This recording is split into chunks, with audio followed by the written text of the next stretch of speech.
Olá, boa noite. Paz e saúde para todos nós. Eu sou Silvana Frota e está começando o programa Mulheres no Parlamento. O programa Mulheres no Parlamento recebe a deputada estadual Érica Gonçalves Amorim, que assumiu recentemente a terceira secretaria da mesa diretora da Assembleia Legislativa, presidida pelo deputado Evandro Leitão. A deputada Érica Amorim está no seu primeiro mandato. Foi uma das mais votadas no estado. Recebeu 86.320 votos pelo Partido Social Democrático. Revelou-se à frente da Comissão da Infância e da Adolescência com um saldo positivo de ações. É com ela que nós vamos conversar agora.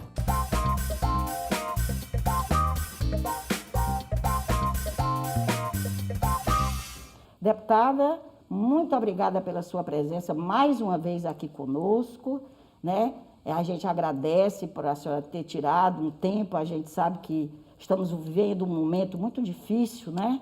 Na vida como um todo, no mundo inteiro, com essa pandemia do Covid-19. Verdade. E a gente está aqui justamente para conversar com a senhora sobre essa nova a posição que a senhora assumiu na mesa diretora, que com certeza é uma posição importante para a mulher também. E colocamos aqui o programa Mulheres no Parlamento à disposição para debatermos constantemente assuntos de interesse, né, do público feminino. E por que não do masculino também, não é, verdade, deputada? Verdade. Então, seja bem-vinda ao programa Mulheres no Parlamento.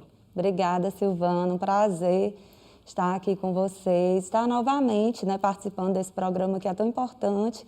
Parabenizá-la também pelos 10 anos, né, de atuação, né, de militância e de dar voz à mulher, de realmente buscar cada vez mais dar destaque, né, às nossas parlamentares, às ações e fazer essa conexão com esse público que a gente sabe que precisa de cada vez mais espaço, né, mais respeito pelas pautas. Então, parabéns aí pela atuação também do programa. Tá, muito obrigada, deputada. Deputada, a senhora agora é a única mulher a compor, né, a mesa diretora da Assembleia, né, na terceira secretaria. Isso, com certeza, também é muito importante para as mulheres. Verdade, eu me sinto honrada de estar hoje, né, participando, tendo espaço na mesa diretora.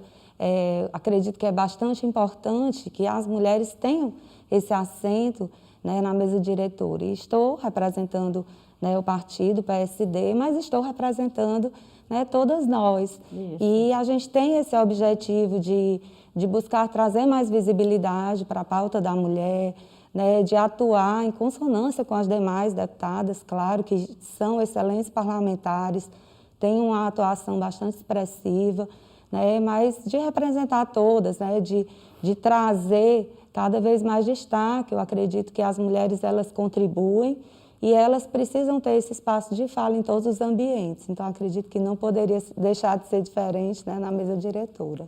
Pois é, deputada, nós perdemos uma parlamentar, né, a deputada Patrícia Aguiar, mas ela foi assumir uma posição também muito importante. Sim. No município de Itauá, onde ela já havia sido prefeita por 3 vezes, agora pela 4ª vez. Né, o que mostra a liderança dela, né, o trabalho que ela desenvolveu. Isso também é muito importante, né, ter mulheres. Inclusive, agora mesmo, nós tivemos, nessa última eleição, 31 mulheres prefeitas. Eram 25, não é, na gestão passada, e aumentou para... E parece que o PSD, que é o seu partido, tem o maior número de mulheres aí. Nós... salvo engano, nós somos o 2º partido, né, em proporção, isso, no estado, isso. São, ao todo, 27, né, prefeitas, 6 mulheres, 27 prefeitos e 6 mulheres, né, que compõem aí, que estão assumindo o executivo nos municípios. Isso traz para a gente, assim, uma alegria, porque realmente a gente procurou envolver mais mulheres, a gente tem buscado, né? Estou na presidência do PSD Mulher no nosso estado e a gente promoveu seminários, promoveu encontros virtuais, né? O ano passado foi um ano desafiador com relação aos encontros, mas a tecnologia nos possibilitou estar juntos, né, mesmo distantes. E a gente não deixou de trabalhar, conversou com os diretórios dos municípios e buscou, né, trazer para elas essa segurança, essa vontade de participar mais, de estar envolvidas, e isso foi bastante positivo. A gente teve um acréscimo no número de mulheres aí na representação, né? Pois é, e inclusive nas vice-prefeitas também. Eu tive fazendo um levantamento, nós tivemos nessa eleição muitas mulheres vice-prefeitas. Com certeza é o homem enxergando, né, que a participação feminina agrega. Que é importante compor, trazer a fala da mulher para mais próximo, né? E eu acredito que isso foi muito pontual e significativo também para essas candidaturas masculinas, né? Ter ao lado uma mulher reforçando a fala e as políticas públicas. Ok.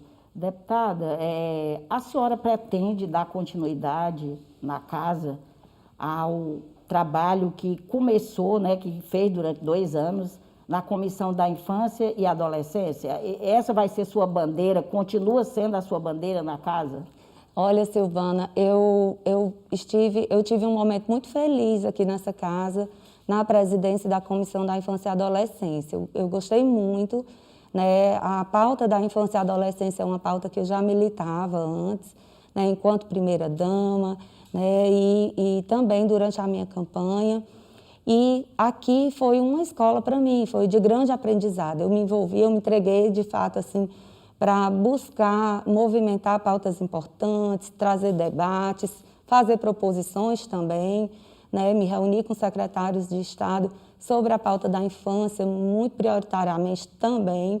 Mas na mesa diretora, pelo regimento da casa, a gente não pode continuar, né, assumindo nenhum cargo nas comissões. Então, a gente não pode fazer parte. Mas eu pretendo continuar auxiliando os trabalhos, participando, né, dos trabalhos da comissão. Muito importante. Eu acho que a Comissão da Infância tem um papel muito significativo, parte da nossa vida, né, grande parte, e a parte do desenvolvimento é infância e adolescência. Então, muitas políticas precisam ser voltadas, né? A gente, por várias vezes, falou sobre a questão da prioridade absoluta, que está estabelecida, né, na nossa Constituição. Então, a gente precisa ter esse olhar, né, e trazer, claro, esse debate sempre forte aqui dentro dessa casa. Acredito que vou estar, assim, junto do próximo presidente ou presidenta, né, que eu ainda não sei, e quero, sim, contribuir, continuar atuando junto à comissão. Deputada, a senhora tinha apresentado na época, né, um projeto para realizar a jornada pela infância. E agora, a senhora pretende também apoiar isso, tomar a frente desse projeto?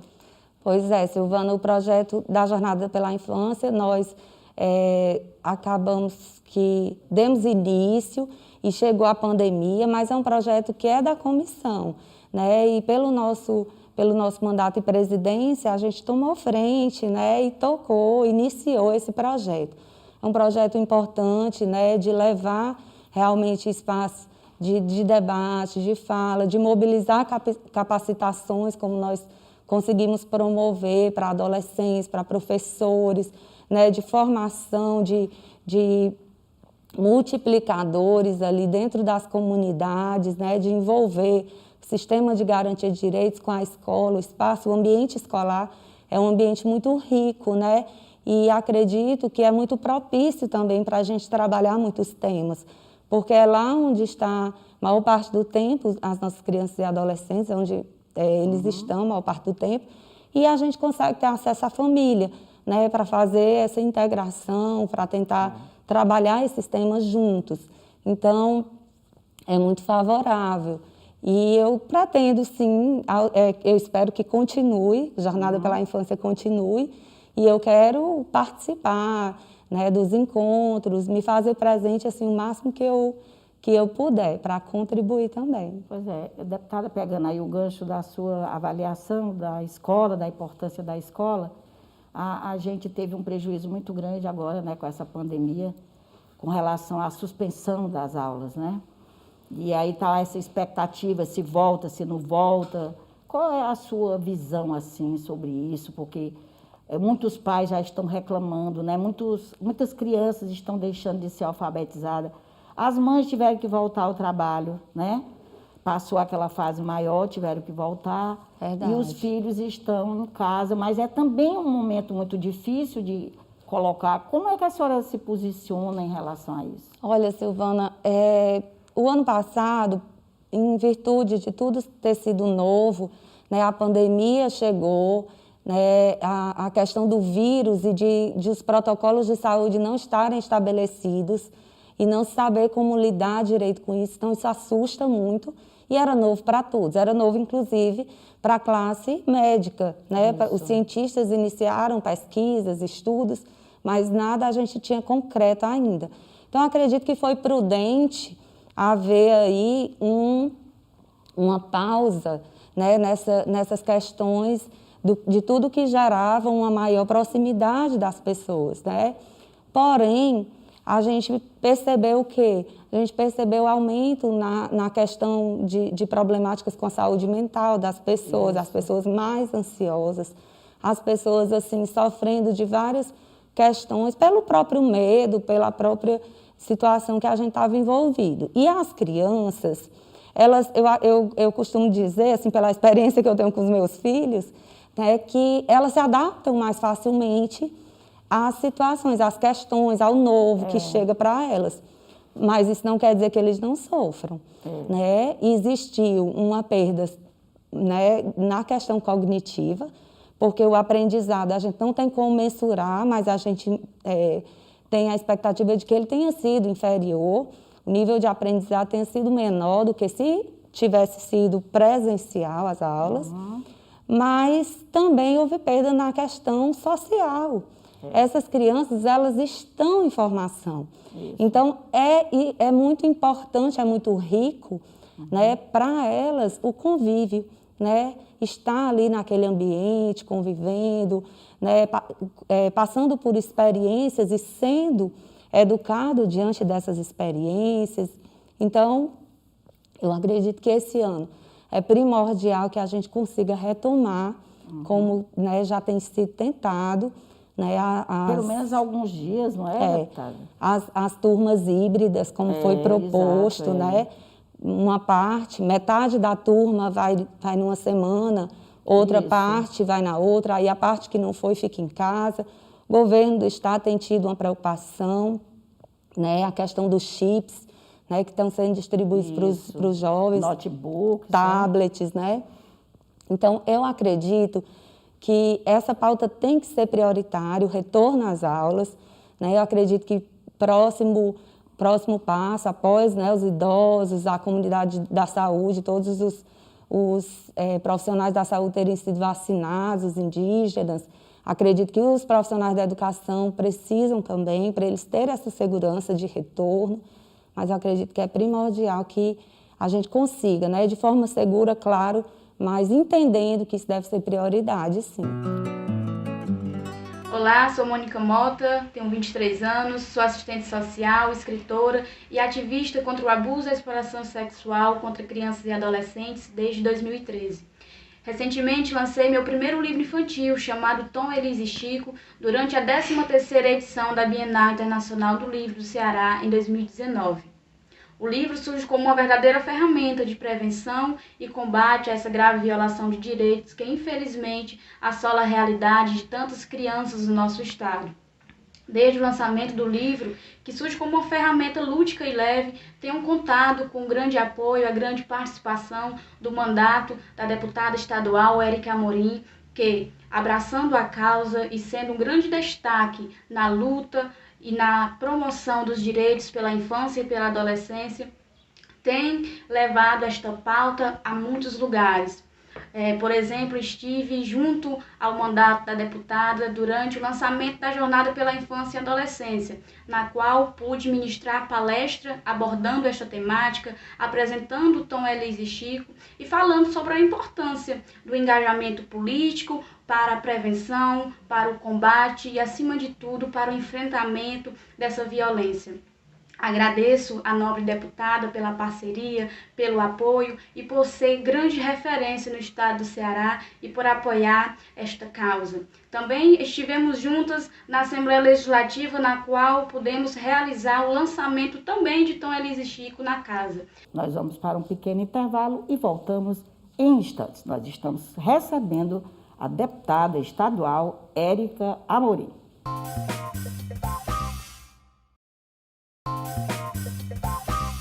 Você está assistindo ao programa Mulheres no Parlamento. Estamos conversando hoje com a deputada estadual Érica Amorim, terceira secretária da mesa diretora da Assembleia Legislativa. Deputada, 115 municípios foram agraciados agora com o selo Unicef, né, com ações voltadas para a criança e adolescência. E eu me lembro que a primeira vez que a senhora esteve aqui nesse programa foi para falar como secretária em Caucaia, né, desse projeto que a senhora já pensava em que Caucaia pudesse atingir os níveis que são exigidos pela Unicef, que são níveis muito altos, níveis de excelência, que a gente pode assim chamar, né? E, finalmente, Caucaia conseguiu, né, o selo Unicef. Eu gostaria que a senhora falasse, que eu sei que é um projeto aí do seu coração, não é? É verdade, Silvana. Na época eu estava secretária de governo e eu assumi a articulação do selo lá em Caucaia, né? E a gente vai lendo, né, sobre o selo Unicef, que tem a característica, né, de reduzir desigualdades e de garantia de direitos, né, das nossas crianças e adolescentes, e ele atua em vários eixos, né? Ele atua na educação, na saúde, na assistência social, na área do esporte, no combate à violência. Então, assim, ele é bem amplo, né? Ele acaba que engloba muitos programas juntos, né? E aí a gente percebe a importância, sabe, de se trabalhar e de se melhorar dentro do município essas políticas. Então, no município, foi uma grande mobilização, né? A gente compôs ali um comitê, que foi um comitê intersetorial, então várias secretarias vieram e a gente fazia várias reuniões e a gente traçou um plano de ação, foram 87 ações e a gente ia acompanhando, claro, né, todo esse trabalho. Então, formação de núcleos, né, de adolescentes e aí a mobilização desses adolescentes dentro das suas comunidades, dentro da escola, né, trabalhando vários temas. A questão de, junto com os agentes comunitários de saúde, identificar as crianças que estavam fora da escola e, através dessa busca ativa escolar, a gente conseguiu trazer de volta para dentro da escola quase 1.000 crianças e adolescentes. Então, isso foi destaque, inclusive, a nível nacional, no Jornal Nacional, né, o caso de Caucaia, que conseguiu trazer quase 1.000 alunos de volta para dentro da escola, que até então não tinha sido conquistado, né, algo tão grandioso. A gente conseguiu melhorar a assistência à gestante, por exemplo, garantindo no mínimo 7 pré-natais, né? Então, esse direito do acompanhamento da gestante, né, esse direito à saúde. Desde o início, né? Desde o início. O pré-natal, o nascimento, aquele projeto da primeira-dama também do Estado, né, que é Tempo de Nascer, Tempo de Crescer. Isso, verdade. Que também contribui muito com a política da infância, né, no nosso estado. É maravilhoso o projeto do Mais Infância Ceará. Isso. E assim, foi bastante movimentado o selo Unicef. O município ele foi avaliado de 2017 a 2020. Os dados são dados com base nos indicadores que constam nos ministérios. Então, são os dados do Ministério da Saúde, do Ministério da Educação, do Ministério da Assistência Social, e com base nas metas e nos dados do Ministério é que o Unicef avalia se a gente conseguiu atingir ou não.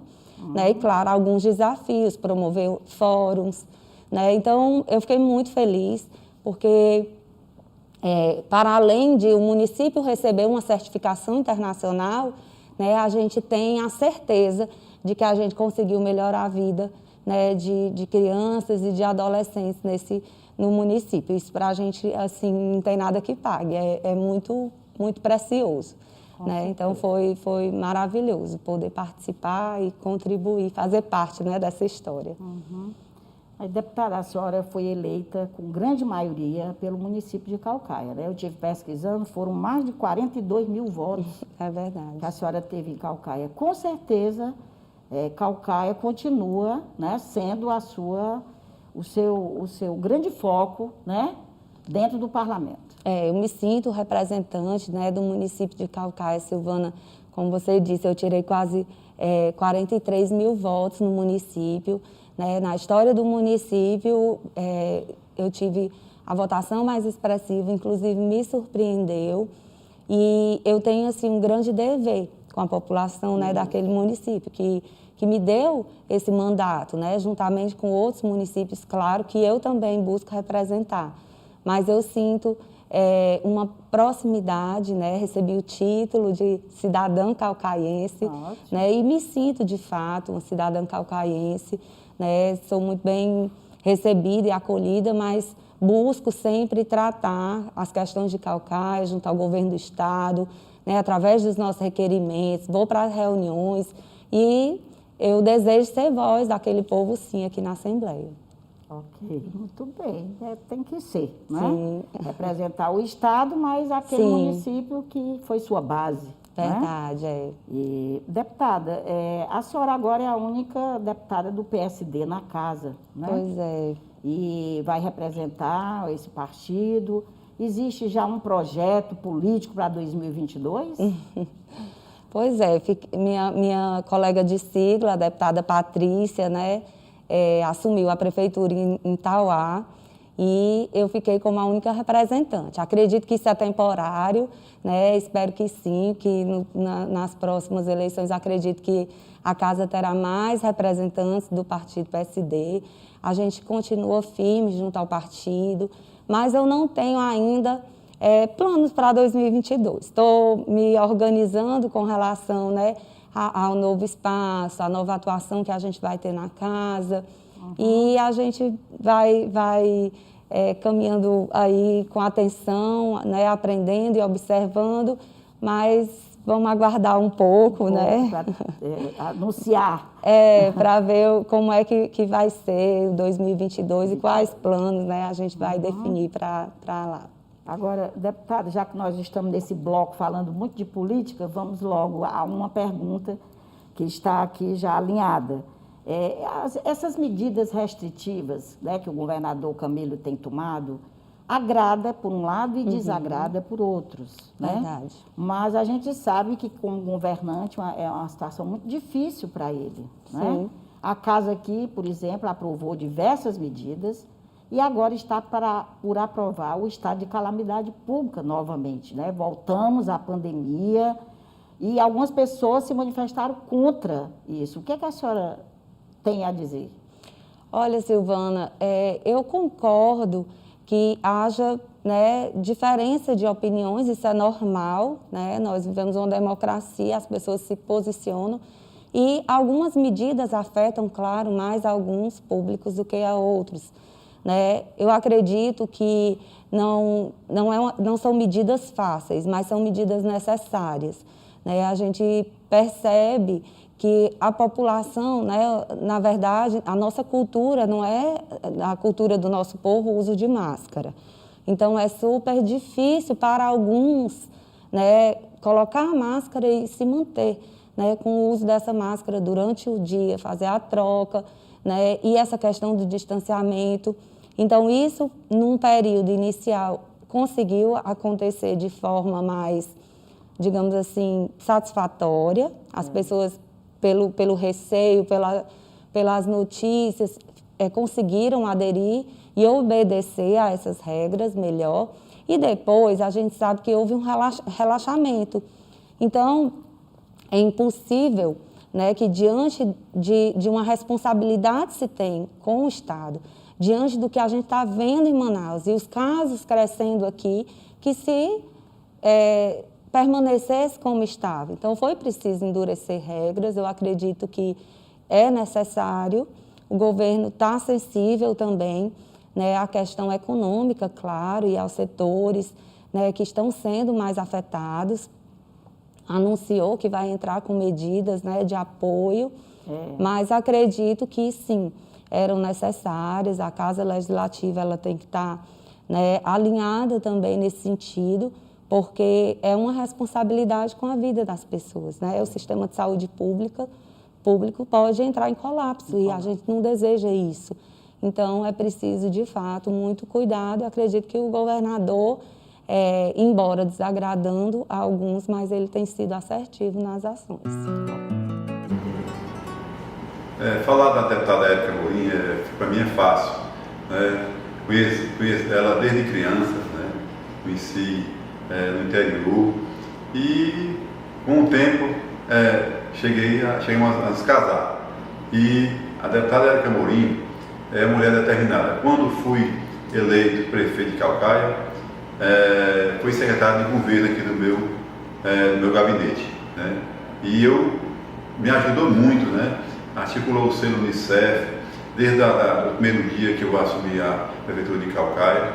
E eu só tenho aqui a dizer para vocês que foi importante esse trabalho, desse trabalho que ela fez, para a gente conseguir o selo Unicef, articulando não só a Érica, mas com todo grupo que estava aqui empenhado para a gente conseguir. Então, Caucaia hoje deve muito à deputada Érica Amorim e pode ter certeza que ela fez porque ela ama essa cidade, né? Então, eu tenho certeza que muitas coisas que ela faz hoje como deputada já vem fazendo, vai fazer muito mais, porque é importante o trabalho de pessoas que querem trabalhar, de deputados, políticos que querem trabalhar pelo povo. E ela, com certeza, sim, fez esse grande papel, está fazendo esse grande papel de trabalhar e defender as pessoas que mais precisam.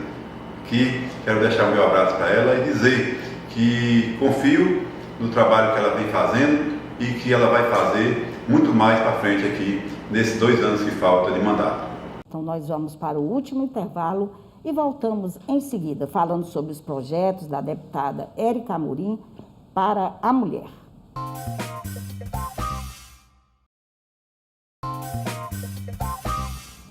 Estamos de volta com o programa Mulheres no Parlamento, recebendo a terceira secretária da mesa diretora da Assembleia, deputada Érica Amorim. Deputado, vamos falar agora mais um pouco, né, que a gente sempre aborda muito a questão da mulher nesse programa, não é? Que a gente tem esse foco de colocar a mulher no centro das atenções, não é?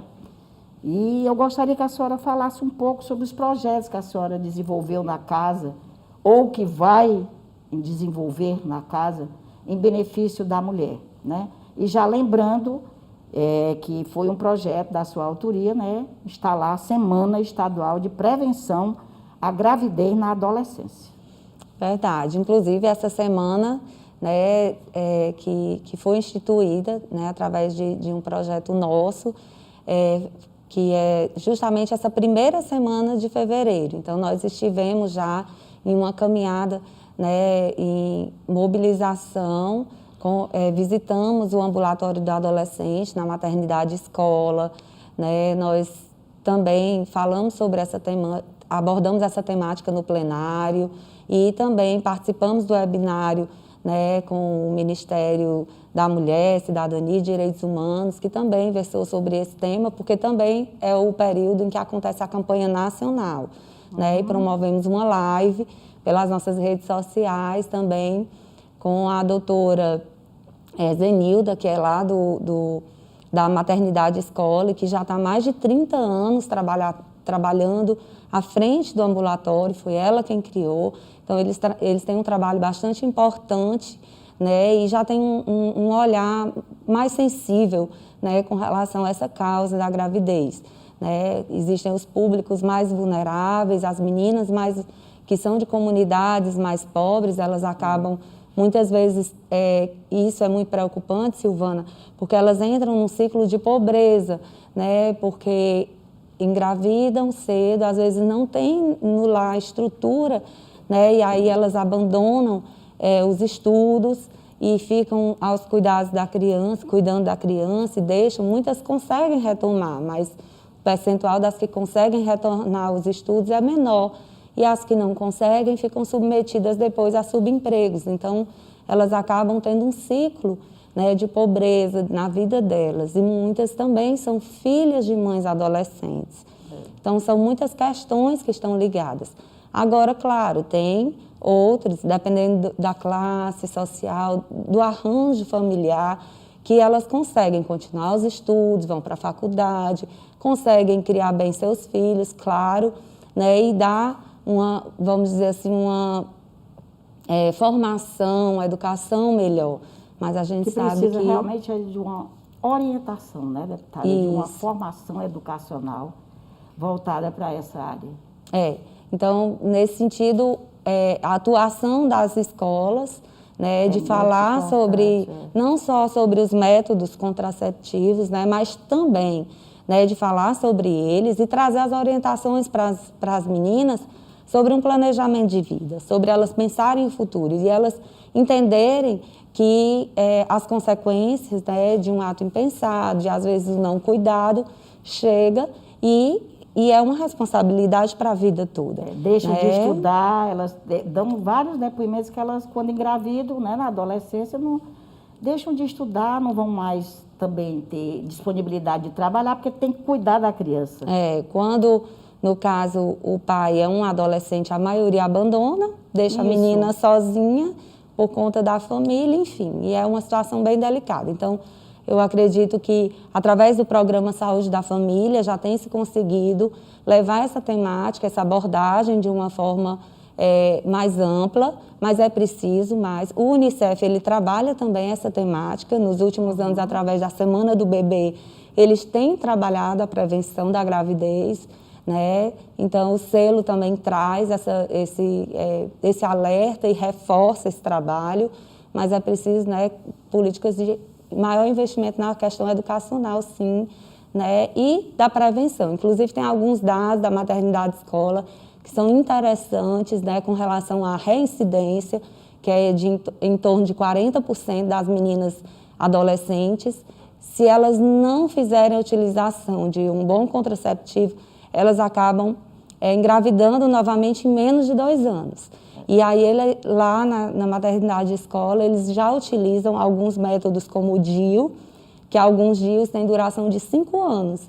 Então, traz uma segurança para essa adolescente, no sentido de ela cuidar do bebê que ela tem já, retomar os estudos, né, dar continuidade à vida, né, estudantil ou a uma profissão, sem correr o risco de repente, engravidar de novo.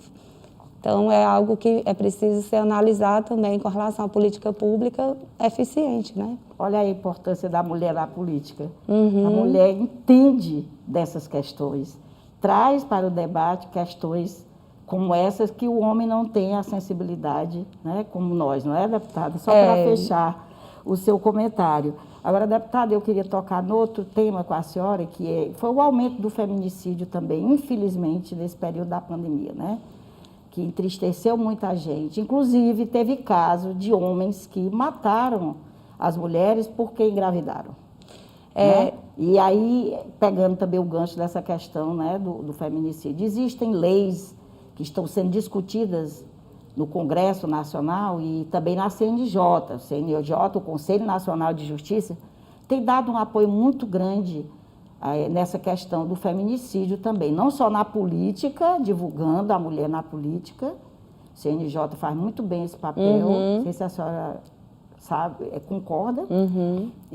Como também nas questões do feminicídio, da agressão à mulher, né? E uma dessas medidas são projetos que violência contra a mulher por ameaça, injúria e lesão corporal, que na visão do CNJ e de algumas mulheres de movimentos, tem que aumentar as penas nesse sentido.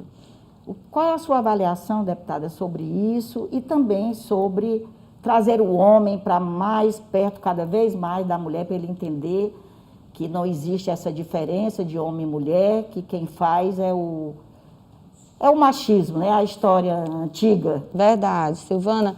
Eu acredito que é um processo, né? E que a gente vai ter mais êxito quando a gente, de fato, investir mais na política educacional, né? Trabalhando essa temática já desde a base, né? Já desde das nossas crianças e adolescentes. Então, eu acredito que hoje a gente já fala muito sobre a questão, né, de combater o bullying, de combater o preconceito, de respeito, da questão da intolerância. Então, isso precisa, né, cada vez mais ser fortalecido, essas conversas com esses adolescentes, colocar o adolescente no ambiente de protagonista também, de ele poder falar, de ele dizer como é que ele entende, porque às vezes é difícil você chegar na escola e falar para ele, né, que é errado, mas ele cresceu vivenciando situações de violência. Então, aquilo ali para ele, por mais que seja errado, mas é aquela história, né? O exemplo, o que ele está vendo, às vezes reforça atitudes nele nesse sentido. Então, isso reforça que a educação precisa acontecer, mas a gente precisa ter maior rigor também na aplicação das leis, né? A gente precisa, eu acredito que é muito positivo, né, esse olhar para as múltiplas violências, porque você não precisa esperar acontecer o feminicídio para você entender a situação daquela mulher. Você pode enxergar que ela vem sofrendo violências, né, como a gente sabe que muitas sofrem, né, violência moral, violência psicológica, patrimonial. Então, tudo isso precisa ser enxergado e as pessoas precisam entender, né, que a dimensão dessa violência que muitas vezes a mulher está inserida. E eu acredito que quando houver maior rigor e aplicação dessas leis, né, não basta somente colocar na lei uma forma mais rigorosa, é preciso se efetivar, de fato, né, essas punições para que esse sentimento de impunidade não exista e para que os que, né, estão aí enraizados nessa cultura, nesse entendimento machista, possam pelo menos temer, né? E aos mais novos a gente vai tentar esclarecer, né, para eles que eu acho que a importância de que qualquer um de nós tem que ter. Eu acho que se todos nós tivermos uma consciência e valorizarmos a vida acima de qualquer aspecto, aí a gente não iria ver casos, né, de homofobia ou de feminicídio ou de outras questões, né, até de natureza religiosa, intolerância religiosa, porque a gente entender que aquela vida, acima de tudo, ela tem que ser respeitada, né? E quem deu o direito de livre-arbítrio foi Deus, né? Então a gente tem que respeitar isso. E aí quando o ser humano, acho que tiver esse entendimento maior e respeitar mais o outro ser humano como indivíduo e a vida dele, eu acredito que a gente talvez tenha uma redução de violências, mas enquanto não, infelizmente é muito triste o que a gente tem visto, né, que é realmente aumento do número de casos, né, de violências. Eu acho que a pandemia também trouxe essas questões emocionais de maior ansiedade, de situações financeiras mais conflitantes, mais difíceis, que também trazem mais conflito, enfim. Acaba que provocando essas agressões. Traz aumento, né, nessas questões. Deputada, a doutora Cristiane Leitão, Salles Leitão, esteve aqui conosco, é a nova presidente do Movimento das Mulheres do Legislativo Cearense, a esposa do deputado Evandro Leitão. Eu fiquei impressionada assim, com a formação dela em várias áreas, são 4 áreas que ela atua, e ela pretende aplicar toda esse trabalho que ela já desenvolvia em outras áreas, né, lá fora, aqui na casa, inclusive no Departamento de Saúde e Assistência Social que nós temos, né, reaparelhar o departamento, olhar pelo lado da mulher também, juntamente com a Procuradoria da Mulher. Ela fez questão de frisar, né? Excelente. Então é um ganho para nós também, né, ter Com uma certeza. primeira-dama do Legislativo atuante, não é, deputada? Eu queria que a senhora Verdade. observasse aí. Verdade, Silvana, é bastante positivo, a gente fica muito feliz, a gente teve, né, uma primeira-dama já, a Natália, ela foi atuante, né, ela trouxe uma movimentação junto ao movimento das mulheres do Legislativo, trouxe o espaço, né, Mundo Azul aqui para casa, esse projeto que trabalha com a questão da pessoa com autismo, né, enfim, isso foi muito positivo para a Casa Legislativa. E a Cristiane, com certeza, ela é muito capacitada e já está envolvida, né? Já está aí movimentando aí, se envolvendo com o movimento das mulheres, com a Procuradoria. Então, acredito que tem bastante a somar, né, com a Casa Legislativa, com o movimento das mulheres e de contribuir muito, porque ela é muito capacitada mesmo. Uhum. Deputada, aí nós chegamos ao final do programa, né? Talvez teríamos muito mais para conversar, mas eu agradeço mais uma vez a sua participação e desejo, né, que nessa nova função que a senhora abraça, não é? A senhora possa também, né, desenvolver os seus projetos na casa, né, no plenário, com novos projetos, não deixar a comissão, né, da infância e da adolescência, porque eu sei que é o seu xodó, né? Verdade. Se falando assim bem. E eu gostaria que a senhora finalizasse, deixando assim uma mensagem. Eu fiz, deputada, 11 programas de casa. Eu acho que foram muito mais, foram 15. Por conta dessa pandemia, eu não podia vir à Assembleia, né? E foi um momento muito difícil para mim também, né, me aliar à tecnologia. Tive um apoio muito grande do meu editor, o Samuel, né, que me acompanhou nesse trabalho. E eu gostaria que a senhora deixasse, e as pessoas que mandaram também as entrevistas para mim, inclusive a senhora várias vezes me mandou, através da sua assessoria, depoimentos importantes. Eu gostaria que a senhora deixasse assim, uma mensagem de alento, né, principalmente com a chegada dessa vacina, que é a nossa esperança, né? Porque tem gente aí, deputada, que está dizendo que não vai se vacinar. Quer dizer, preocupante. É preocupante. Né? Eu gostaria que a senhora encerrasse o programa com uma mensagem. Silvana, eu quero agradecer, né, novamente o espaço de fala, né, o espaço para nós, mulheres. Quero novamente parabenizá-la pelo trabalho. A gente tem aí a esperança, né, de que a vacina traga para a gente uma condição de retorno aos trabalhos de forma mais normal, né? Nós estamos vivendo o novo normal, mas que ainda tem trazido muito sofrimento e muitas, né, turbulências, né, na nossa vida. Então, acredito que a vacina, ela traz, né, essa luz para que a gente, de fato, possa ter dias melhores. Então, é pedir à população que quem puder ainda ter condição de ficar em casa, quem trabalhar home office, saia o mínimo possível. Essa nova variante do vírus tem uma transmissibilidade muito mais alta, né? Então, que a gente possa tentar ter esse cuidado com os que ainda não foram vacinados, né? E ter paciência, um pouco mais de paciência, que com a bênção de Deus, eu acredito que o esforço, a união, né, de todos, acho que não vai ser brigando que a gente vai fazer grandes conquistas, mas vai ser conseguindo ter o consenso de que isso é para o bem de todos nós, né? E eu acredito que a gente vai conseguir vencer, sim, se Deus quiser, o mais breve possível. Ok, muito obrigada, deputada. Obrigada, Silvana. E não esqueça, o programa Mulheres no Parlamento vai ao ar toda quinta-feira, às 20h30, com reprise aos domingos, às 18h. Até a próxima, se Deus assim nos permitir. E Ele vai permitir. Amém.